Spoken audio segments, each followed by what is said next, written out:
السلام علیکم ورحمۃ اللہ وبرکاتہ۔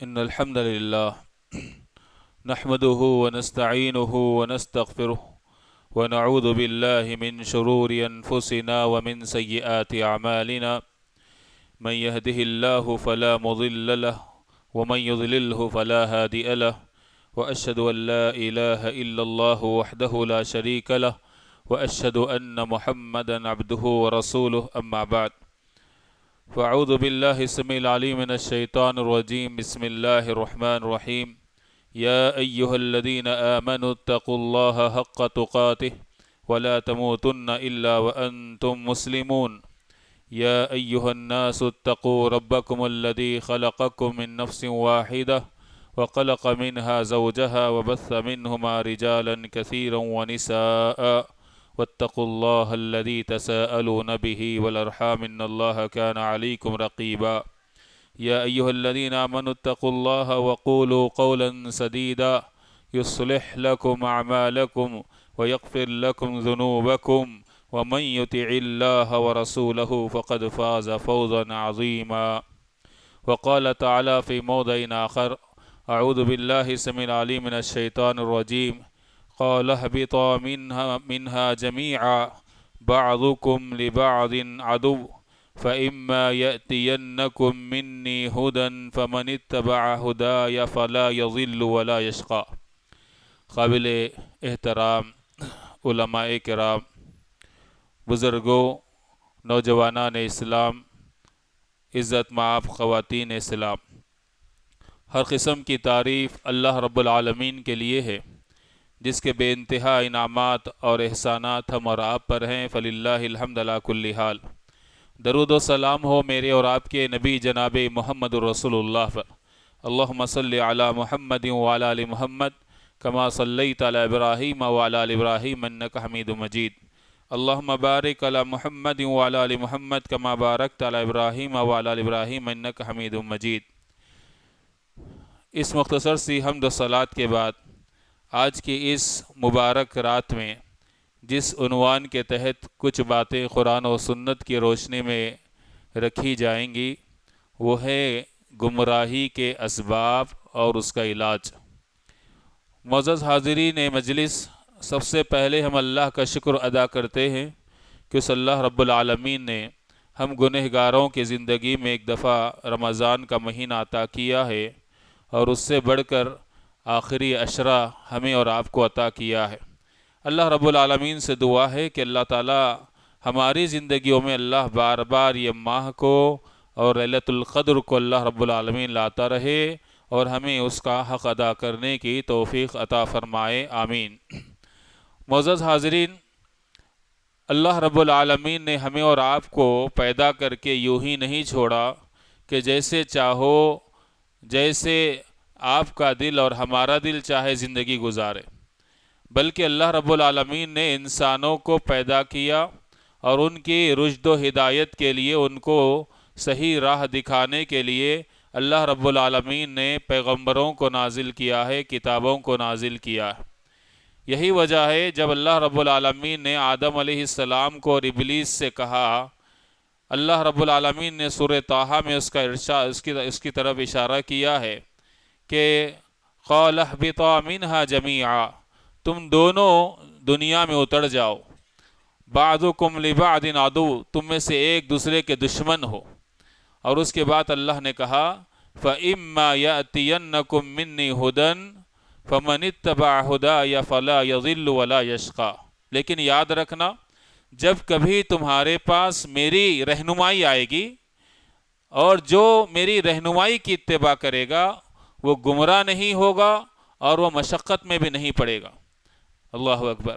اس آیت میں اللہ رب العالمین نے آدم علیہ السلام کو نصیحت فرما رہے ہیں، ابلیس کو بھی اس میں نصیحت ہے کہ دنیا میں جا رہے ہو تو یہ نہ سمجھو کہ جیسے چاہے زندگی گزار لیں گے، بلکہ وقتاً فوقتاً میری رہنمائی اور ہدایت تمہارے پاس آئے گی، کبھی کتابوں کی شکل میں اور کبھی نبیوں کی شکل میں۔ جبھی بھی تمہارے پاس اللہ کی رہنمائی آئے گی، جو شخص مرد ہو یا عورت اس رہنمائی کی اتباع کرے گا تو کبھی گمراہ نہیں ہوگا۔ تو سب سے پہلا ریزن کیا ہے گمراہ ہونے کا؟ انسان سب سے پہلا ریزن یہ ہے کہ انسان یہ سمجھتا ہے کہ بس ہم پیدا ہو گئے، ہم کو کسی رہنمائی کی ضرورت نہیں ہے، نہ اللہ کی رہنمائی کی ضرورت، نہ اللہ کے رسول کی رہنمائی کی ضرورت۔ نتیجہ یہ ہوتا ہے کہ انسان گمراہ ہو جاتا ہے، کبھی کفر میں مبتلا ہو جاتا ہے، کبھی شرک میں مبتلا ہو جاتا ہے، کبھی بدعات و خرافات کا شکار ہو جاتا ہے۔ تو لہٰذا عقل مندی اس میں ہے، اگر ہم یہ چاہتے ہیں کہ ہم ہدایت کے راستے پر قائم رہے، دائم رہیں، تو اللہ رب العالمین کی رہنمائی اور اللہ کے رسول صلی اللہ علیہ وسلم کی رہنمائی کے مطابق زندگی گزارنا چاہیے۔ اللہ رب العالمین نے ہمیں اور آپ کو رہنمائی کے لیے محمد رسول اللہ صلی اللہ علیہ وسلم کو بھیجا۔ ہماری اور آپ کی رہنمائی کے لیے اللہ نے اس مبارک رات میں قرآن مجید کو نازل کیا۔ اگر ہم اور آپ چاہتے ہیں کہ ہدایت پر رہیں تو اللہ کی نازل کردہ کتاب کی اتباع کریں۔ کیوں؟ اللہ رب العالمین نے قرآن مجید سورہ مائدہ آیت نمبر 15 اور 16 میں ارشاد فرمایا، قَدْ جَاءَكُم مِّنَ اللَّهِ نُورٌ وَكِتَابٌ مُّبِينٌ، تحقیق کہ تمہارے پاس اللہ کی طرف سے نور بھی آ گیا ہے، واضح کتاب بھی آ گئی ہے۔ یہدی بہ اللہ من اتبع رضوانہ سبل السلام، اللہ اس کتاب کے ذریعے سے جو نورانی تعلیمات اپنے اندر رکھتی ہے، اللہ رب العالمین اس کتاب کے ذریعے سے اس شخص کی رہنمائی کرتا ہے، اس شخص کو ہدایت عطا فرماتا ہے جو اللہ کی رضامندی کے درپے ہوتا ہے۔ سبل السلام، سلامتی والے راستوں کی رہنمائی اللہ فرماتا ہے۔ وَيُخْرِجُهُم مِّنَ الظُّلُمَاتِ إِلَى النُّورِ، اسی کتاب کے ذریعے سے اللہ رب العالمین ان سارے لوگوں کو تاریکیوں سے نکالتا ہے، گمراہیوں سے نکالتا ہے، نور کی طرف لے کر آتا ہے، ہدایت کی طرف لے کر آتا ہے، بِإِذْنِهِ، اپنی توفیق سے، وَيَهْدِيهِمْ إِلَى صِرَاطٍ مُسْتَقِيمٍ، اور اللہ رب العالمین ان لوگوں کو سیدھے راستے کی ہدایت عطا فرماتا ہے۔ اللہ اکبر۔ قرآن مجید کیوں آیا؟ اس لیے آیا کہ یہ کتاب کے ذریعے سے اللہ ہم کو گمراہیوں سے نکال کر ہدایت کی طرف لانا چاہتا ہے، اور ہم نے قرآن مجید کے آنے کا مقصد اگر یہ سمجھ لیا تو یقیناً ہم قرآن مجید کا حق ادا کریں گے، اس کو پڑھیں گے، سنیں گے، سمجھیں گے، عمل کریں گے، تو ہم اور آپ صحیح راستے پر قائم رہیں گے، صحیح راستے کی اتباع کریں گے۔ ورنہ ہم اور آپ گمراہ ہو سکتے ہیں، گمراہی کا شکار ہو سکتے ہیں۔ دوسری چیز ہے کہ اللہ رب العالمین نے اللہ کے رسول کو ہمیں عطا فرمایا۔ کیوں عطا کیا؟ تاکہ ہم ان کے بتائے ہوئے طریقے پر چلے اور ہدایت پر رہے، ورنہ گمراہ ہو جائیں گے۔ دلیل کیا ہے؟ اللہ نے سورہ نور کی آیت نمبر 54 میں فرمایا، وَإِن تُطِيعُوهُ تَهْتَدُوا، اگر تم اس رسول کی اطاعت کر لو گے تو تم ہدایت پر رہو گے۔ کیا مطلب ہوا؟ رسول کی اطاعت نہیں کریں گے تو ہدایت پر نہیں رہیں گے۔ اللہ کے رسول صلی اللہ علیہ وسلم ہمارے لیے نمونہ ہے، آئیڈیل ہے۔ اگر ہم اللہ کے رسول کی بات کو ہی نہیں مانیں گے، اتباع نہیں کریں گے رسول اللہ کی صلی اللہ علیہ وسلم، تو ہم ہدایت پر قائم نہیں رہیں گے۔ تو بنیادی چیز قرآن مجید کو لازم پکڑنا ہے، اللہ کے نبی کی اطاعت، اور اللہ کے نبی کی اطاعت کیسے ممکن ہے؟ احادیث رسول صلی اللہ علیہ وسلم پر عمل کے ذریعے سے، سنتوں کو اپنانے کے ذریعے سے ہم اللہ کے رسول کی اطاعت کر سکتے ہیں۔ اور اللہ کے نبی نے اللہ کے نبی کے زبانی اللہ نے یہ فرمانے لگایا، وَأَنَّ هَذَا صِرَاطِي مُسْتَقِيمًا فَاتَّبِعُوهُ، آپ کہہ دیجئے اللہ کے نبی کہ بے شک یہ میرا سیدھا راستہ ہے، تم اس کی اتباع کرو، وَلَا تَتَّبِعُوا السُّبُلَ فَتَفَرَّقَ بِكُمْ عَنْ سَبِيلِهِ، دوسرے راستوں کی اتباع مت کرو، کیونکہ یہ دوسرے راستے تم کو سیدھے راستے سے بہکا دیں گے۔ ذَلِكُمْ وَصَّاكُمْ بِهِ، اسی چیز کا اللہ حکم دیتا ہے تم کو، لعلکم تتقون، شاید کہ تم تقوی اختیار کرو۔ اللہ نے سورہ انعام میں یہ بات فرمائی۔ اس آیت کے بعد اللہ کے نبی صلی اللہ علیہ وسلم نے صحابہ کرام کے درمیان بیٹھے ہوئے تھے، زمین میں ایک لکیر کھینچی سیدھی، کہا یہ صراط مستقیم ہے، اس کے دائیں طرف کچھ لکیریں کھینچی، بائیں طرف لکیریں کھینچی، اور کہا ان راستوں پر شیطان بیٹھا ہوا ہے، جو آدمی یا عورت سیدھے راستے پر چل رہے ہیں یہ شیاطین ان کو اپنی طرف بلاتے ہیں، للچاتے ہیں، اور جو ان کی آواز کو سن کر دائیں بائیں چلا گیا، سیدھا راستہ چھوڑ دیا، تو وہ گمراہ ہو جائے گا۔ تو یہ سیدھا راستہ کون سا ہے؟ اللہ کے نبی صلی اللہ علیہ وسلم نے فرمایا کہ میرے صحابہ، میرے بعد تم بہت سا اختلاف دیکھو گے، بہت سا اختلاف دیکھو گے۔ صحابہ نے پوچھا اللہ کے نبی ایسے موقع پر ہمیں کیا کرنا چاہیے؟ کہا فعلیکم بسنتی وسنت الخلفاء الراشدین المہدیین، ایسے وقت میں تم میری سنت کو لازم پکڑ لو، میرے صحابہ کے طریقے کو، خاص کر کے میرے وہ صحابہ جو خلیفہ بننے والے ہیں، جو ہدایت یافتہ ہیں، ان کے راستے کو تم اپنا لو، پکڑ لو۔ کیسے پکڑو؟ اپنے دانتوں سے مضبوطی سے پکڑ لو۔ جیسے ہم گوشت کا ٹکڑا دانتوں میں رکھتے ہیں تو مضبوطی سے ساتھ پکڑا جاتا ہے، اسے کھینچیں گے تو بھی نہیں نکلے گا۔ اللہ کے نبی نے ایک مثال کہ تم اللہ کی نبی کی سنت کو اور صحابہ کے طریقے کو، قرآن مجید کو لازم پکڑو، جیسے تم اپنے دانت میں گوشت کے ٹکڑے کو لازم پکڑتے ہو تو تم گمراہ نہیں ہوں گے۔ اللہ اکبر۔ تو لہٰذا گمراہی کا مین اور بنیادی سبب یہ ہے کہ ہم قرآن اور سنت کو نظر انداز کرتے ہیں، اس کے تعلیمات کو نظر انداز کرتے ہیں اور اس کے بجائے دوسرے راستوں کو اپناتے ہیں تو گمراہ ہو جاتے ہیں۔ اللہ کے نبی کی اطاعت کتنی اہمیت کی حامل ہے۔ سورہ نساء آیت نمبر 115 میں اللہ نے فرمایا وَمَن يُشَاقِقِ الرَّسُولَ مِن بَعْدِ مَا تَبَيَّنَ لَهُ الْهُدَى وَيَتَّبِعْ غَيْرَ سَبِيلِ الْمُؤْمِنِينَ نُوَلِّهِ مَا تَوَلَّى وَنُصْلِهِ جَهَنَّمَ وَسَاءَتْ مَصِيرًا۔ جو اللہ کے رسول کی مخالفت کرے اس کے بعد کہ حق واضح ہو چکا ہے اور مسلمانوں کے راستے کو چھوڑ کر دوسروں کے راستے کی اتباع کرے تو ہم بھی اس کو اس راستے پر پھیر دیتے ہیں جہاں اس نے منہ کر لیا ہے، اور اس کو ہم جہنم میں پھینک دیں گے جو بہت ہی برا ٹھکانہ ہے۔ کیا بول رہے ہیں اللہ تعالیٰ؟ رسول کی مخالفت کریں گے، صحابہ کرام کی مخالفت کریں گے تو وہ پھر جس راستے پر تم چلے جاؤ گمراہی کی، اللہ تعالیٰ وہ راستہ آسان کر دے گا اور وہ راستہ سیدھے کہاں پر پہنچائے گا؟ جہنم میں پہنچائے گا، جو رہنے کے لیے بہت بری جگہ ہے۔ اللہ اکبر۔ میرے دوست بزرگوں، جب تک دنیا کے اندر ہم ہیں، قرآن اور سنت صحابہ کرام کے راستے کو ہم اپنائیں گے تو گمراہ نہیں ہوں گے انشاءاللہ۔ اللہ کا فضل ہم پر ہوگا۔ کیوں؟ کیونکہ ہم اللہ کی اطاعت کریں، رسول اللہ کی اطاعت کریں۔ اگر ان چیزوں کو ہم چھوڑ دیتے ہیں تو آدمی نفسانی خواہشات کے پیچھے پڑ جاتا ہے۔ نفسانی خواہشات انسان کو گمراہ کر دیتے ہیں، یہ دوسرا ذریعہ ہے گمراہی کا، نفسانی خواہشات۔ اللہ نے اس کے بارے میں کیا فرمایا؟ داؤد علیہ السلام کو نصیحت کر رہے ہیں۔ کون ہے داؤد علیہ السلام؟ وقت کے پیغمبر، اور بہترین فیصلہ کرنے کی صلاحیت اللہ نے ان کو دی۔ ایک فیصلہ کرنے کے لیے بیٹھے تو اللہ نے ان کو نصیحت کی وَلَا تَتَّبِعِ الْهَوَىٰ فَيُضِلَّكَ عَن سَبِيلِ اللَّهِ، اے داؤد تم اپنے نفسانی خواہشات کی پیروی کرتے ہوئے فیصلہ نہ کرنا، ورنہ تمہاری یہ نفسانی خواہشات تم کو اللہ کے راستے سے گمراہ کر دیں گی۔ حق کے ساتھ فیصلہ کرنا، دلائل کی روشنی میں فیصلہ کرنا، چہرہ دیکھ کر، اسٹیٹس دیکھ کر تم فیصلہ نہیں کرنا، گمراہ ہو جاؤ گے، کیونکہ یہ نفسانی خواہشات ہیں۔ اور اللہ نے قرآن مجید میں فرمایا اَرَأَيْتَ مَنِ اتَّخَذَ إِلَٰهَهُ هَوَىٰ، سورہ فرقان میں اللہ نے کہا اللہ کے نبی کہ آپ نے اس شخص کو دیکھا ہے جس نے اپنے نفسانی خواہشات کو معبود بنا رکھا ہے۔ اللہ اکبر۔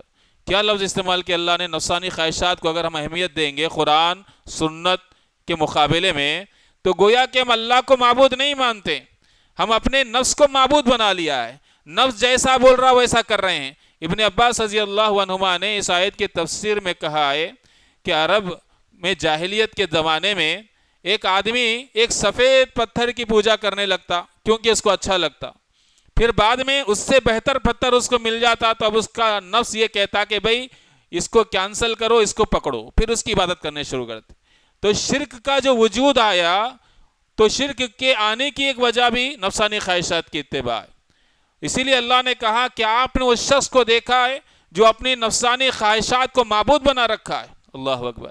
نفسانی خواہشات قرآن اور سنت کے تابع ہونا چاہیے۔ ایسا نہیں ہے کہ اللہ نے ہم کو اتنا ٹائٹ کر دیا کہ ہم اپنے خواہشات کے مطابق نہیں جی سکتے، نہیں، خواہشات کا بھی لحاظ رکھا گیا لیکن اس کو قرآن اور سنت کے تابع کر دیا گیا۔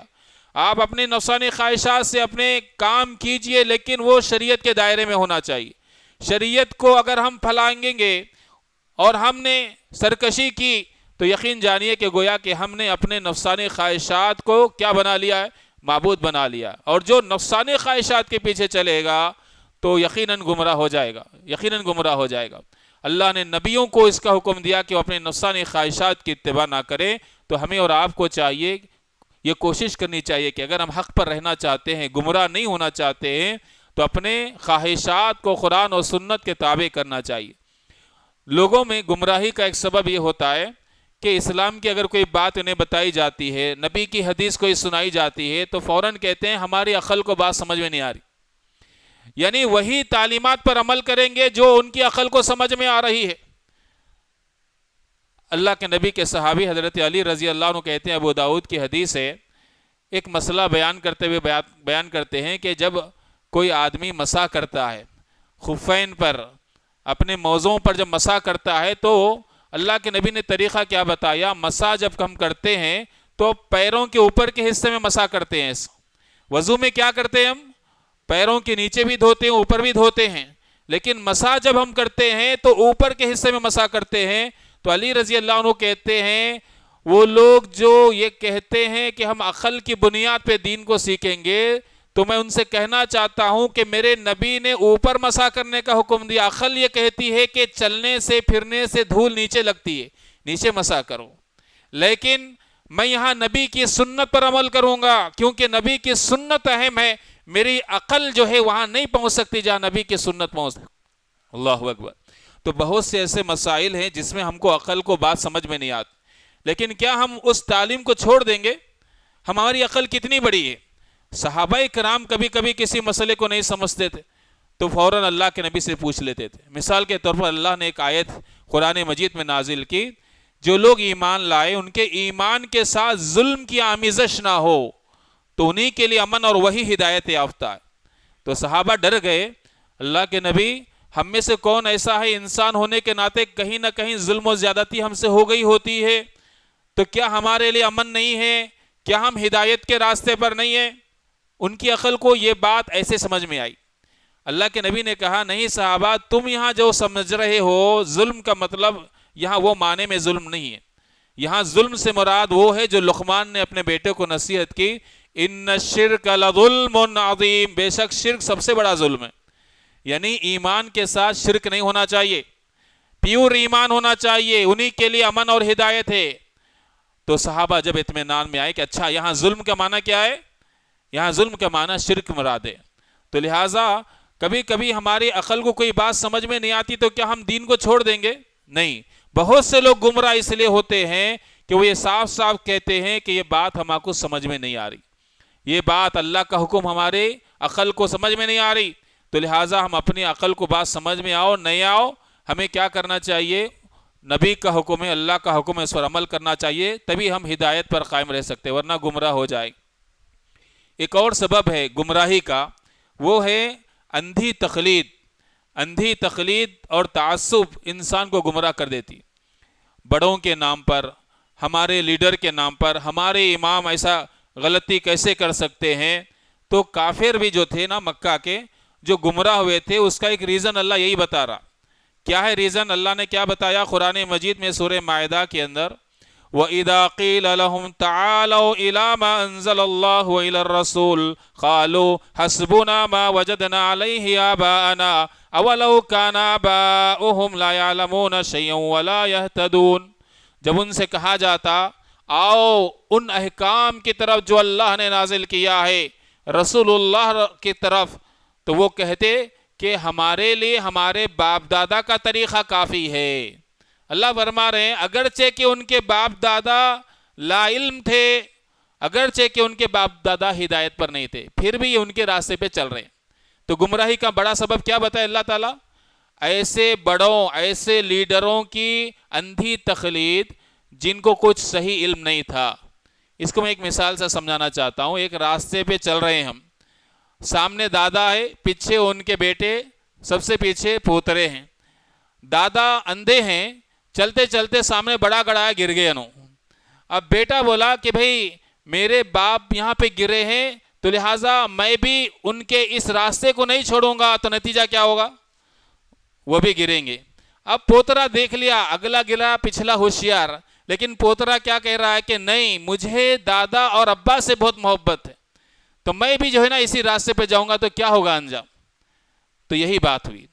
بہت سے بڑے لیڈر یہ ایسے ہوتے جن کے پاس صحیح علم نہیں ہوتا. تو ایسے لوگ جن کے پاس علم نہیں ہے ان کے پیچھے آنکھ بند کر کے چلنا عقل مندی نہیں ہے. دنیا کے معاملے میں کتنے ہوشیار ہیں دیکھیے. اگر باپ دادا حجام تھے تو بیٹا ڈاکٹر بننے کی کوشش کر رہا ہے. جب اس سے کہا جاتا ہے کہ بھئی تمہارے باپ دادا کی پرمپرا ہے حجامت کرنا, تم کئی کو ڈاکٹر بننا چاہ رہے؟ نہیں بھئی, وہ لوگ بہت محنت کی ہے, میں نہیں چاہتا اتنی محنت کرو, میں پڑھ لکھ کر ایک اچھے مقام پر پہنچنا چاہتا ہوں جہاں محنت کم پیسہ زیادہ. آج کر رہے ہیں نہیں کر رہے ہیں. کوئی جو ہے چپل سی رہا ہے تو اس کا بیٹا جو ہے انجینئر بن رہا ہے. دنیا کے معاملے میں بڑے ہوشیار ہے کہ نہیں یہاں پر میں باپ دادا کے راستے پہ نہیں چلوں گا. میرے دادا کے پاس اسمارٹ فون نہیں تھا. اب پوتے نواسے کو بولو کہ بھئی تم بھی باپ دادا کے راستے پہ چلو. وہ کبھی جو ہے اسمارٹ فون استعمال نہیں کیے, سادہ فون استعمال کرے, لیٹراں لکھتے تھے. لکھو کیا بولے گا وہ؟ نہیں بھئی وہ ان کے زمانے میں ترقی نہیں تھی, ان کو نہیں معلوم تھا, اب ہمارے کو سہولت ہے ہم یہ اپنائیں گے. جیسے ہی دین کی بات آتی ہے پتہ نہیں کیا ہو جاتا ہے. نہیں بھئی دین کی بات آ گئی, اللہ نے کہا, رسول اللہ نے کہا, کہتے نہیں میرے دادا نے یہ کیا, میرے نانا نے یہ کیا, میرے گھر کے بڑوں نے. حالانکہ وہ باتیں وہ طریقے ٹکرا رہے ہیں قرآن سے حدیث سے. تو عقل مندی کس میں ہے؟ دین کے معاملے میں سب سے بڑے اللہ اور رسول ہیں, اس سے بڑا کوئی نہیں. دین میں سب سے بڑے اللہ اور رسول ہیں. اللہ اور رسول کی جب بات آ جائے تو اندھی تقلید کو چھوڑ دینا چاہیے. ہمارے بڑے ایسے کرے, ہمارے امام ایسے کہتے ہیں, نہیں کرنا چاہیے. ایک مثال, ایک بہت بڑے عالم حیدرآباد کے عبدالسلام صاحب عمری فکر آخرت ادارہ چلاتے تھے ٹولی چوکے میں. وہ بیچارے بہت محنت کی اپنی زندگی میں, لوگوں کو عقیدے کی باتیں موٹے موٹے انداز میں سمجھانے کی کوشش کرتے تھے. قرآن کے ایک ایک پارے کو جو ہے 10-10 روپے میں ترجمہ کرتے تھے, تیلگو میں, آسان اردو میں تقسیم کرتے تھے لوگوں میں. انتقال ہو گیا, اللہ مغفرت فرمائے. تو انہوں ایک مثال دیتے تھے کہ ایک جماعت نکلی سفر میں, ایک جگہ پہنچی, عشاء کا ٹائم ہو گیا, اندھیرا ہو گیا. اندھیرا ہونے کے بعد قبلہ کہاں ہے نہیں معلوم ہو رہا تھا, قبلہ کدھر ہے نہیں معلوم ہو رہا. تو اب اللہ کا حکم کیا ہے؟ کوشش کرو معلوم کرنے کی. نہیں معلوم ہو رہا تو کہیں بھی پلٹ کے نماز پڑھ لے سکتے. اینما تولوا فثم وجہ اللہ, اللہ نے کہا. تو انہوں نے بھی محنت کی, معلوم نہیں ہوا قبلے کا ڈائریکشن کدھر ہے. تو ان کے جو امیر تھے انہوں نے کہا چلو ہم اجتہاد کرتے ہیں, اندازے سے پڑھتے ہیں, یہاں پر قبلہ ہے سمجھو, چلو نماز پڑھ لی عشاء کی. فجر سے پہلے امیر صاحب کا انتقال ہو گیا. اب صبح ہو گئی, اطراف کے گاؤں والوں سے ملاقات ہوئی تو انہوں نے کہا کہ قبلہ ادھر نہیں اس طرف تھا, قبلہ ادھر نہیں اس طرف. نماز تو ہو گئی عشاء کی, معلوم نہیں تھا. اب فجر کی نماز کا, ظہر کی نماز کا وقت آیا. اب یہ لوگوں نے کہا کہ نہیں ہمارے امام یہاں پڑھے, ہم یہاں پڑھیں گے. انہوں کیسا غلط ہو سکتے؟ گاؤں والے بولے بھائی تاریکی تھی, اندھیرا تھا, ان کو نہیں معلوم ہوا, انہوں نے اندازہ کیا, اجتہاد کیا, اللہ کے پاس وہ بچ جائیں گے. لیکن اب تم کو علم آ گیا کہ قبلہ ادھر نہیں ادھر ہے, تم پھر بھی ان کی تقلید میں, اندھی تقلید میں وہیں پر نماز پڑھوں گا بولے تو تمہاری نماز قبول نہیں ہوتی, تم گنہگار ہو جائیں گے. تو آج امت کا مسئلہ ایسے ہی ہے. آج ہمارے خاندانوں میں جتنا شرک عام ہے, بدعتیں عام ہیں, اور وقتاً فوقتاً جو رسومات خرافات ہمارے خاندانوں میں ہیں, اس کے پیچھے سب سے بڑی دلیل کیا ہے؟ سب سے بڑی دلیل یہی ہے کہ ہمارے بڑے کرنے کو بولے, نہیں تو وہ ناراض ہو جائیں گے. حالانکہ یہ ساری چیزیں ان کو بدعات کی طرف لے جا رہی ہیں, شرک کی طرف جا رہی ہیں, نہ تو فضول خرچی کی طرف لے جا رہی ہیں. سننے کو تیار نہیں ہے قوم. تو اب اس میں گنہگار کون ہوں گے؟ بڑے گنہگار ہوں گے. اس لیے جو اب بڑے ہیں انہوں اپنی نسل کو یہ نصیحت کرنا, بیٹے میرے بعد جو بھی کام ہوگا, جو بھی عمل ہوگا, کوئی بھی مناسبت سے, شادی, عقیقہ, ولیمہ, یا پھر توحید کا مسئلہ ہو, کچھ بھی ہو, قرآن و سنت کو اہمیت دینا, یہ میری وصیت ہے. اب یہ وصیت کر کے بڑے مریں گے تو بچے صحیح راستے پر رہیں گے, اور یہ ان کے لیے صدقہ جاریہ بنے گا جو ان کے بڑوں نے رہنمائی کر کے مرے. ورنہ اگر بڑے یہ بول کے مرے کہ بیٹو تم یہ کرو, میلاد کرو, تم جو ہے رسمہ کرو, چھلے چھٹی, پنجے گنجے سب کرو, یہ بڑوں نے کیا ہے, اور مر کے چلے گئے, اولاد بھی ان کی محبت میں وہی کام کر رہی ہے, تو یہ گناہ جاریہ بنے گا. یہ کرنے والے کو بھی گناہ ملے گا, جو ان کے باپ دادا سکھا کے گئے ان کو بھی گناہ ملتا رہے گا. تب عقل مندی کس میں ہے؟ عقل مندی اس میں ہے کہ ہم اپنی نسل کو قرآن و سنت کی اہمیت بتائیں, اور کہیں کہ یہ سیدھا راستہ ہے. اگر آپ کو پتہ چلا ہمارے گھر میں کوئی رسم رواج ان طریقے کے خلاف تھے جو قرآن نے بتایا، حدیث نے بتایا، تو ان کو چھوڑ دو بیٹو. میرے بچوں، ان چیزوں کو، ہمارے چیزوں کو چھوڑ دو. اللہ رسول کے دامن کو تھا، یہی کامیابی ہم کو دلانے والی. یہ چیز ہمارے بڑوں کے اندر ہونی چاہیے. انشاءاللہ ہمارے جو بڑے ہیں ہماری نسل کو یہی تعلیم انشاءاللہ دیں گے. گمراہی کا ایک سبب یہ ہے کہ دین کے جو مسائل ہیں وہ اہل علم سے پوچھنا چاہیے. دین کے جو مسائل ہیں وہ اہل علم سے پوچھنا چاہیے، کیونکہ ان کو نالج ہوتی ہے قرآن حدیث میں کون سی چیز کہاں پر لکھی ہوئی ہے. اگر ہم اہل علم کو چھوڑ کر دوسروں کو پوچھیں گے تو ہم گمراہ ہو جائیں گے. اللہ نے قرآن مجید میں فرمایا سورہ نحل میں، فَاسْأَلُوا أَهْلَ الذِّكْرِ إِن كُنتُمْ لَا تَعْلَمُونَ، تم اہل ذکر سے پوچھو اگر تمہیں علم نہ ہو. اہل ذکر سے کیا مراد ہے؟ اہل علم مراد ہے. جن کے پاس علم ہے ان سے جا کے مسئلہ پوچھو کہ یہ مسئلہ ہے، آپ اس کا حل بتائیں قرآن اور حدیث کی روشنی میں، تو ہم کو سیدھا راستہ معلوم ہوگا. ورنہ کیا ہوگا؟ ہم لوگ گمراہ ہو جائیں گے. غلط علم آئے گا تو اس پر عمل کریں گے تو ثواب کی نیت ہوگی، لیکن اجر ہم کو ثواب کا نہیں ملے گا، ہم کو گناہ ملے گا. حضرت عبداللہ بن عمر بن عاص کہتے ہیں، صحیح بخاری صحیح مسلم کی حدیث ہے، قیامت کی ایک علامت ہے کہ اللہ رب العالمین علم کو اٹھا لے گا، قرآن اور سنت کے علم کو اللہ اٹھا لے گا. پھر اس کی تشریح کی اللہ کے نبی صلی اللہ علیہ وسلم نے.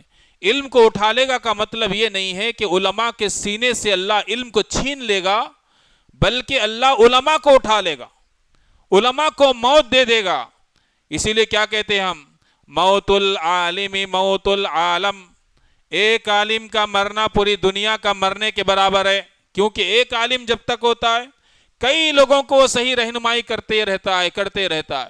اس کا ایک آدمی کا مرنا ایک گویا کہ امت کا مرنا ہے. یہ جملہ مشہور ہے. تو اللہ کے نبی نے کیا کہا؟ قیامت سے پہلے علم اٹھا لیا جائے گا. کیسے اٹھا لیا جائے گا؟ علماء کو موت دے دی جائے گی. پھر اس کے بعد کیا کریں گے لوگ؟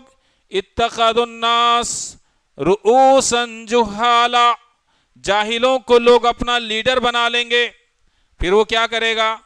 فسئلوا، اس سے پوچھا جائے گا دین کے مسائل، فافتوا بغیر علم، بغیر علم کے وہ فتوے دیں گے.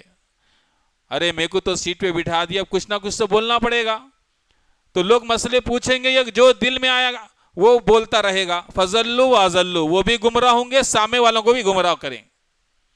ہمارے ایک پہچان کے ہیں جو دبئی میں تھے، وہ شیخ ظفر کے بیان سن کر توحید پر آئے. تو اس سے پہلے وہ تبلیغی جماعت میں پھرا کرتے تھے. 40 دن ایسا کچھ پھرنے کے بعد میسور کی ایک بہت جامع مسجد میں گئے. تو وہ لوگ بولے کہ بھئی جماعت کے لوگ آئے. جمعہ کا دن تھا، خطبے کا ٹائم قریب تھا. تو وہاں کے جو امام صاحب ہیں وہ بولے کہ بھئی جماعت کے لوگ آئے ہیں، ان لوگوں کو خطبہ دینے دو. تو ہمارے ساتھی بولتے ہیں میرے کو کھڑا کر دیا خطبہ دینے کے واسطے. تو میں سوچا کہ بھئی میرے کو کچھ علم ہی نہیں ہے، میں کیا خطبہ دوں. تو وہ کہتے ہیں جو دل میں آیا بولا مول صاحب، جو دل میں آیا بولا. سب سبحان اللہ الحمدللہ. کوئی اللہ کا بندہ آ کے نہیں بولا اس کی دلیل کیا ہے، یہ تم نے بات کہاں سے کہی، اس کا ریفرنس کیا ہے. میں کیا بولنا چاہ رہا ہوں، وہ خود بعد میں صحیح راستے پہ آنے کے بعد تعجب کر رہے کیسی قوم ہے، کیسے کیسے لوگوں کو منبر دے دیتے ہیں اور علم سکھانے پر بٹھا دیتے ہیں. مجھ کو خود علم نہیں ہے، میں جو چاہے بول دیا مول صاحب، لیکن کسی کی ضرورت نہیں تھی آ کے بولے. لیکن اپنی مسجد میں اگر کوئی میں بات ذرا ہٹ کے بولوں گا تو 4 لوگ آ کے پکڑیں گے، یہ بات تم بولے مول صاحب، اس کا ریفرنس کیا ہے. الحمدللہ یہ شعور جمعیت اہل حدیث میں ہے. تو لہٰذا اللہ کے نبی نے فرمایا جب جاہلوں کو اپنا بڑا بنا لیں گے، بغیر علم کے وہ فتویٰ دیں گے، خود گمراہ ہوں گے، دوسروں کو بھی گمراہ کریں گے. تو اس لیے ہمیں کیا کرنا چاہیے؟ علماء کی قدر کرنا چاہیے. جب تک عالم ہے، وہ انسان ہے، اس سے بھی غلطیاں ہو سکتی، وہ فرشتہ نہیں ہے، لیکن اس کے علم کی قدر کرتے ہوئے اس کا احترام کرنا چاہیے. اس کے لیے جو کچھ ہم ہمدردی کر سکتے ہیں، اس کے ساتھ خیر کا معاملہ کر سکتے ہیں، کرنا چاہیے. کیونکہ یہی وہ علماء ہے جن سے ہماری نسل جو ہے صحیح راستے پر آنے والی. اللہ نے ان کو ذریعہ بنایا ہے، ان کی اہمیت کو سمجھنے کی ضرورت ہے. ان کی چھوٹی موٹی غلطیوں کو پکڑ کر تماشا کرنا، ان کو ذلیل کر دینا، اس سے کیا ہوگا؟ ان کا علم کا میدان چھوڑ جائے گا. نتیجہ کیا ہوگا؟ ان کے بجائے دوسرے آ کے بیٹھیں گے جو علم سے واقف نہیں ہوں گے اور لوگوں کو گمراہ کریں گے. اس کے بعد دیکھیے گمراہ ہونے کا ایک اہم ذریعہ کیا ہے گمراہ ہونے کا؟ جھوٹی کہانی قصے پڑھنا دین کے نام پر۔ اللہ تعالیٰ نے قرآن میں کیا کہا؟ سورہ آل عمران کی آیت نمبر 24 میں وَغَرَّهُمْ فِي دِينِهِمْ مَا كَانُوا يَفْتَرُونَ، لوگوں کو بناوٹی اور من گھڑت قصوں کہانیوں نے انہیں جو ہے ان کے دین میں دھوکے میں ڈال دیا۔ قرآن مجید کے واقعات قصے برحق ہیں، احادیث کے اندر جو واقعات قصے بیان کیے گئے برحق ہیں، لیکن آج کل بہت سی ایسی کتابیں گھر گھر میں ہیں جس میں قرآن حدیث کی کچھ باتیں ہیں، ان کو ہٹا کر کئی ایسے قصے کہانیاں ہیں جس کا نہ سر ہے نہ پیر ہے، اور وہ ساری واقعات قرآن و حدیث سے ٹکرا رہے ہیں، سارے واقعات قرآن و حدیث سے ٹکرا رہے ہیں۔ تو بتاؤ وہ کتابیں ہم پڑھیں گے اور اللہ کی یہ آیت جو اللہ نے سورہ آل عمران میں فرمایا کہ لوگوں کو دین کے معاملے میں دھوکے میں ڈالا، وہ ساری چیزیں جو لوگ گھڑا کرتے تھے اپنی طرف سے بناوٹی قصے کہانی بنائے، اس کو دین کا نام دے دی۔ بتاؤ یہ ہدایت کا راستہ ہم کو جو ہے بتا سکتے؟ نہیں بتا سکتے۔ مثال کے طور پر ایک موٹی بات میں کہتا ہوں، ایک کتاب مشہور ہے لوگوں کے درمیان فضائل اعمال کے نام سے، اس کے اندر کئی واقعات ہیں جو قرآن و حدیث سے ٹکراتے ہیں، کئی واقعات ہیں جو ایک فلاں بزرگ تھے، انہوں ایسا کرے، ایسا ہوا، ایسا ہو گیا۔ کہاں لکھا ہوا کون سے بزرگ تھے نہیں معلوم، خالی واقعات بیان کیے گئے، آپ پڑھ کے اس سے عبرت حاصل کرو۔ کیسے عبرت حاصل کریں گے؟ عبرت حاصل کرنے کے لیے اللہ نے کلام اللہ نازل کیا، اس میں احسن القصص ہے، بہترین قصے ہیں، اور برے لوگوں کا انجام بتایا گیا ہے۔ یہ کیا ہمارے لیے کافی نہیں ہے؟ بلکہ ان کے پاس اس کتاب کی اتنی اہمیت ہے کہ ایک عرصے تک لڑائی چلی کہ قرآن کی وجہ یہ کتاب پڑھی جائے۔ ایک قاسمی صاحب تھے ہمارے گاؤں میں جو قرآن کا درس دینا بہت پسند کرتے تھے۔ فجر کے بعد انہوں درس دیتے تھے، باہر کا مائک کھلا رہتا تھا، پوری عورتیں گھر میں سنتے تھی درس۔ لوگوں نے ان کی تفسیر چرا لے کر وہاں پر فضائل اعمال لا کر رکھ دی، یہ پڑھو، نہیں تو قرآن کا درس نہیں دینا۔ اب بتائیے ایسی قوم جو اللہ تعالیٰ نے جس کو ہدایت کا خزانہ بتا کے نازل کیا ہے، اس کتاب سے اس کو دشمنی ہے، تو وہ کہاں سے ہدایت پر آئے گی؟ کہاں سے ہدایت پر آئے گی؟ تو وہ بیچارے کیا کہ عالم صاحب اس کے بعد دیکھ لیا اچھا یہ لوگ شرارت کر رہے ہیں، تو وہ آتے تو قرآن کی تفسیر اپنے بازو میں پکڑ کے لاتے، درس دے کے پھر واپس لے کر جاتے، لیکن انہوں نے بھی آخر تک نہیں چھوڑا، قرآن کا درس دینے لگے، حالانکہ تھے قاسمی۔ تو لہٰذا میرے دوست بزرگوں، قرآن مجید ہدایت کی کتاب ہے، اس کو چھوڑ کر بیکار کے قصے کہانیوں کی کتابیں ہم پڑھیں گے، اور ان کے بیان کرنے والے بھی خالی ایسے ہی قصے بیان کریں گے جس کے نہ سر ہے نہ جو ہے نہ اس کے دم ہے نہ پیر ہے۔ تو لہٰذا ایسے قصے کہانیوں کی کتابیں پڑھنے سے بہتر ہے ہم قرآن اور حدیث کا مطالعہ کریں۔ اور ایک گمراہی کا جو ذریعہ ہے وہ ہے غیر مسلمین کی کاپی، غیر مسلمانوں کی مشابہت۔ اللہ نے قرآن مجید میں ایمان والوں کو مخاطب کر کے کہا سورہ آل عمران آیت نمبر 100 میں، یا ایھا الذین آمنوا ان تطیعوا فریقا من الذین اوتوا الکتاب یردوکم بعد ایمانکم کافرین۔ اے ایمان والو، اگر تم اہل کتاب کی اطاعت کرو گے تو پھر تم کو یہ لوگ کافر بنا دیں گے، تم کو یہ کافر بنا دیں گے، تب تک تم ان کو خوش نہیں کر سکتے جب تک کہ تم کافر نہ ہو جائے۔ بہت سے لوگ ہیں اپنے غیر مسلم دوستوں کو خوش کرنے کے لیے اسلام کے خلاف عمل کرتے ہیں، شریعت کے خلاف عمل کرتے ہیں۔ تو بتاؤ جو آلریڈی غیر مسلم ہے، جو کفر کے راستے پر ہے، اس کی اتباع ہم کریں گے تو ہم کہاں سے ہدایت پر ہوں گے؟ اللہ تعالیٰ سیدھے کہتے ہیں کہ یہ لوگ تمہیں کافر بنانا چاہتے ہیں۔ اور ایک چیز ہے جو گمراہ کرنے میں بڑا اہم رول ادا کرتی ہے، وہ ہے انسان کی دوستی، اس کی جو سنگت ہے، چاہے عورتیں ہوں چاہے مرد ہوں۔ سیدھے راستے سے گمراہ کرنے والی ایک چیز ہوتی ہے دوستی۔ اللہ نے قرآن مجید میں برے دوستوں کے تعلق سے ذکر کیا۔ سورہ فرقان کے اندر اللہ نے فرمایا وَيَوْمَ يَعَضُّ الظَّالِمُ عَلَى يَدَيْهِ يَقُولُ يَا لَيْتَنِي اتَّخَذْتُ مَعَ الرَّسُولِ سَبِيلًا۔ کل قیامت کے دن ایک گنہگار اپنے ہاتھ کو کتر رہا ہوگا، اور اپنے ہاتھ کو کترتے ہوئے کہہ رہا ہوگا اے کاش کہ میں رسول کے راستے کو اپنا لیا ہوتا۔ یا ویلتا لیتنی لم اتخذ فلانا خلیلا، اے کاش میں فلاں آدمی کو اپنا دوست نہ بنایا ہوتا۔ لقد اضلنی عن الذکر بعد اذ جاءنی، کیونکہ اس نے مجھے قرآن کے آنے کے بعد، نصیحت کے آنے کے بعد گمراہ کر دیا۔ وہاں پچھتانے سے کیا فائدہ ہے بھائی؟ فیل ہونے کے بعد بولے میں اچھا پڑھ لیتا تو پاس ہو جاتا. فیل ہونے سے پہلے کوشش کرنا چاہیے کہ بھئی ہمیں محنت کرنا چاہیے. اللہ تعالیٰ پورا پیپر آؤٹ کر دیا قیامت کا کیا ہونے والا ہے. تو دوستی جب ہم کر رہے ہیں تو دیکھ سمجھ کر دوستی کریں. دیندار لوگوں سے، تقوی شیار لوگوں سے، چاہے خواتین ہو چاہے مرد حضرات ہو. دوستی کی محبت میں آدمی جو ہے اپنے دین سے کمپرمائز کرتا ہے، اپنے عقیدے سے کمپرمائز کرتا ہے. وہاں گنیشا اٹھا رہے چلے جا رہے، کئی میرا دوست ہے اس کو خوش کرنا ہے. اللہ کو ناراض کر کے دوست کو خوش کریں گے تو یہی حال ہوگا قیامت کے دن. اور ایسے کئی چیزیں ہیں کہ اپنی دوستی اور اپنے جو ہے مجبوریاں بتا کر وہ غیر مسلمین کے تہواروں میں شریک ہوتے ہیں، کمپرمائز کرتے ہیں. ایسے لوگ کل قیامت کے دن اپنے ہاتھوں کو کتریں گے اور کہیں گے کاش میں رسول کے راستے کو اپناتا. تو لہٰذا دوستی کبھی ہمیں اور آپ کو گمراہی کے راستے پر لے جاتی.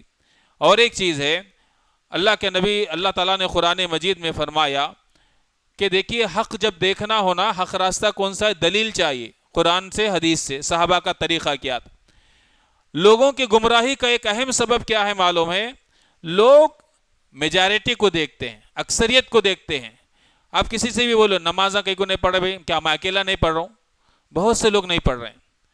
کیا ہے بھئی آپ حج فرض ہو گیا، کئی کو نہیں جا رہے حج کو، کیا میں اکیلا نہیں جا رہا ہوں؟ بہت سے لوگ ہیں ایسے میرے ویسے نہیں جا رہے.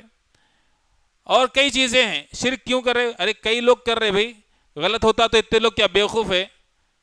یعنی ان کے پاس دلیل کیا ہے؟ زیادہ لوگ اگر کوئی کام کر رہے ہیں تو وہ اچھا کام ہے، کم لوگ کوئی کام کر رہے ہیں تو غلط کام ہے. یہ نظریہ غلط ہے. اللہ نے قرآن مجید میں کئی جگہ بولا اکثرهم لا یؤمنون، اس قوم میں سے اکثر لوگ ایسے ہیں جو مومن نہیں ہیں. اکثر لوگ مومن نہیں ہیں تو مطلب انہوں حق پر ہے. اللہ تعالیٰ بول رہے اکثر لوگ مومن نہیں ہیں. اور ایک جگہ کہا ہوا اکثرهم الفاسقون، ان میں سے اکثر لوگ گنہگار ہیں. اور ایک جگہ اللہ نے کہا ہوا اکثرهم لا یعقلون، ان میں سے میجارٹی عقل نہیں رکھتی. اور ایک جگہ اللہ نے کہا اکثرهم یجہلون، ان میں سے اکثر لوگ جاہل ہیں.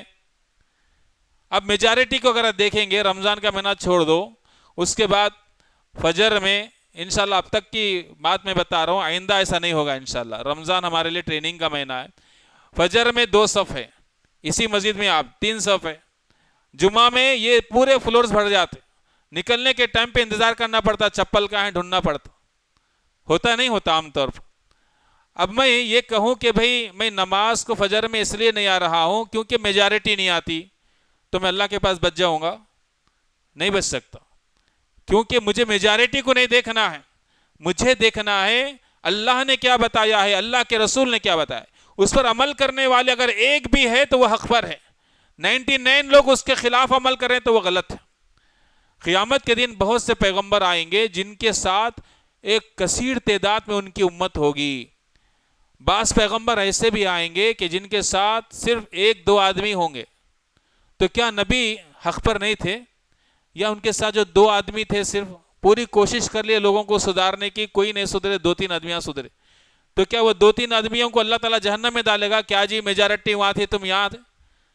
یہ جمہوریت نہیں ہے، یہ دین اسلام ہے. اللہ نے جو بات بتا دی، اللہ کے رسول نے جو بات بتا دی، اس پر عمل کرنا ہے، چاہے وہ عمل کرنے والے کم ہی کیوں نہ ہو. اور حق پر رہنے والے اکثر کم ہی تعداد میں ہوتے ہیں، کبھی زیادہ بھی ہو سکتے، لیکن زیادتی یہ حق ہونے کی دلیل نہیں ہے. اللہ تعالیٰ نے ابراہیم علیہ السلام کو امت کہا. کیوں کہا امت؟ تھے اکیلے لیکن اللہ نے ان کو امت کہا کیونکہ اس وقت اکیلے وہ توحید پر قائم تھے، توحید کی دعوت دے رہے تھے. تو اللہ نے ان کے تعلق سے کہا کہ یہ امت ہے، یہ اکیلے فرد نہیں ہے. اللہ اکبر. تو لہٰذا میرے دوست بزرگوں، گمراہی کے یہ سارے اسباب ہیں. تو ہمیں اگر گمراہی کے راستوں سے بچنا چاہتے ہیں تو قرآن مجید کو لازم پکڑنا ہے، اور حدیث رسول کو لازم پکڑنا ہے، صحابہ کے راستے کو لازم پکڑنا ہے، نفسانی خواہشات کو شریعت کے تابع کرنا ہے، اندھی تقلید نہیں کرنا ہے. اگر ہمارے گھر کے بڑے غلط تھے تو ہم غلطی پر نہ رہیں بلکہ ان کو صحیح راستہ دکھانے کی کوشش کریں.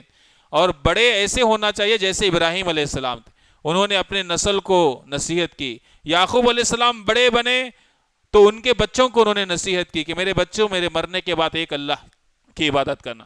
تو بڑے 2 ٹائپ کے ہوتے ہیں، ایک حق پر، دوسرے ناحق پر. حق پر جو بڑے ہوتے ہیں ان کی نسل حق پر چلتی ہے تو یہ ان کے لیے صدقہ جاریہ بنتے ہیں، اور بڑے اگر برے راستے پر ہیں، ان کی نسل ان کے راستے پر چلتی ہے تو وہ ان کے لیے گناہ جاریہ بنتی۔ اور ہم دین کے تعلق سے نالج کہاں سے لیں؟ علماء سے لیں، علماء کی قدر کریں، اور ہم گمراہ نہیں ہونا چاہتے ہیں، قرآن و سنت کے واقعات پڑھیں، جھوٹے قصے کہانیوں کو چھوڑ دیں۔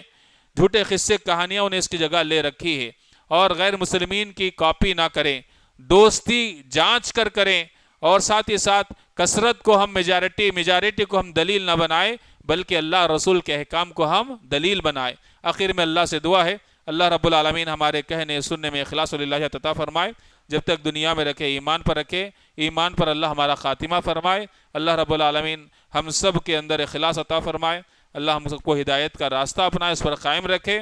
اللہ رب العالمین گناہوں سے، بری بیماریوں سے، برے خواہشات سے اللہ ہم سب کی حفاظت فرمائے، جب تک دنیا میں رکھے ایمان پر رکھے، ایمان پر ہمارا خاتمہ فرمائے۔ اللہ ہمارے روزوں کو، ہماری تلاوت کو، توبہ استغفار کو، قیام اللیل کو، جملہ عبادتوں کو اللہ شرف قبولیت سے نوازے۔ اللہ تعالی ہم سب کے حق میں شب قدر کا ثواب اللہ تعالی عطا فرما دے۔ اللہ رب العالمین ہم سب کے اعمال کو قبول فرما لے، ہماری محنتوں کو اللہ ضائع نہ فرما۔ اللہ رب العالمین ہمیں جو جائز مرادیں، خواہشات لیے ہوئے، اللہ اپنے فضل و کرم سے ان کے مسائل کو اللہ تعالی حل فرما دے۔ اللہ رب العالمین جو بیمار ہے انہیں شفاء کامل عاجلہ عطا فرما، جو گزر گئے اللہ تعالیٰ ان کی خبروں کو نور سے بھر دے، ان کی اولاد کو ان کے حق میں صدقہ جاریہ بنا، علماء حق کی حفاظت فرما، جو گزر چکے اللہ تعالیٰ ان کی کاوشوں کو، کوششوں کو قبول فرما، ان کی کوششوں کو ان کے حق میں صدقہ جاریہ بنا۔ اللہ ہمارے اساتذہ کی مغفرت فرما، جو گزر چکے ہیں اللہ ان کو جنت الفردوس میں جگہ عطا فرما، جو موجود ہے اللہ ان کو کے مال میں، صحت میں اللہ برکت عطا فرما۔ اللہ جو مساجد کی، مدارس کی ذمہ دار ہیں اور اس کے لیے کوششیں کر رہے ہیں، اللہ ان کے دلوں میں اخلاص عطا فرما، ان کی نصرت فرما، ان کی اللہ تعالی حمایت فرما۔ اللہ رب العالمین دشمنان دین سے امت مسلمہ کی حفاظت فرما، حاسدوں کے حسد سے، شر پسندوں کے شر سے اللہ ہم سب کی حفاظت فرما۔ اللہ رب العالمین جو بھی یہاں اعتکاف میں ہیں اللہ ان کے اعتکاف کو قبول فرما، انہیں اعتکاف کے آداب بجا لانے کی توفیق عطا فرما، کثرت سے عبادت کرنے کی توفیق عطا فرما۔ اللہ ان کی دعاؤں کو ان کے حق میں، ہم سب کے حق میں قبول فرما۔ وقولی قولی ھذا واستغفر اللہ لی ولکم ولسائر المسلمین وآخر دعوانا الحمد للہ رب العالمین۔